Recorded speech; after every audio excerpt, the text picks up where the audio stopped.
हमारो कसम बा कि रोई हो ना माई, हमारो कसम बा कि रोई हो ना माई।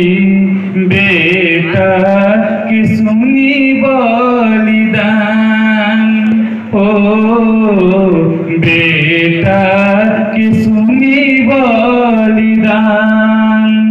हमरो कसम बा कि रोई हो ना माई, हमरो कसम बा कि रोई हो ना माई।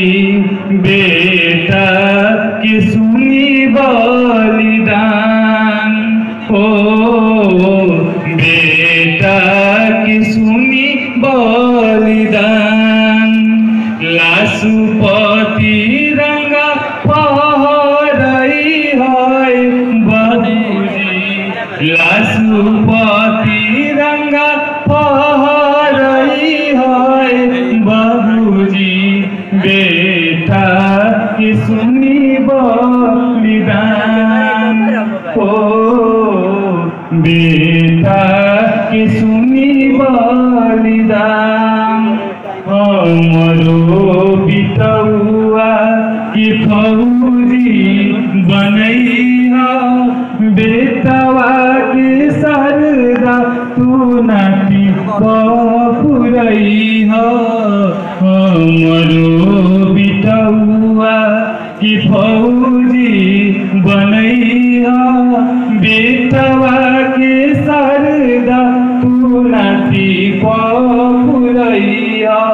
बाबूजी कलिया बहनिया से राखी ना भेजाई, भले राखी पटवे पे हमरो चाही। कलिया बहनिया से राखी ना भेजाई, भले राखी पटवे पे हमरो चाही। कही जय हिंद बोली है, कही कि जय हिंद बोली है। बेटा के सुनी बलिदान, ओ बेटा के सुनी बलिदान। हमारो कसम बा कि रोई हो ना माई, हमारो कसम बा कि रोई हो ना माई।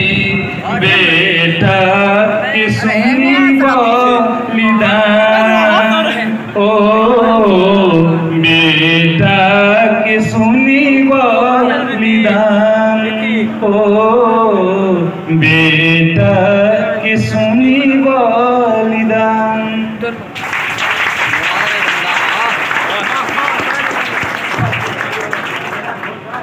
हेलो, बहुत बहुत धन्यवाद कमलेश। हेलो, आपने बहुत ही सुंदर संगीत जो एक देश के शहीद जवान के लिए ने सुनाया वो काबिलियत तारीफ है।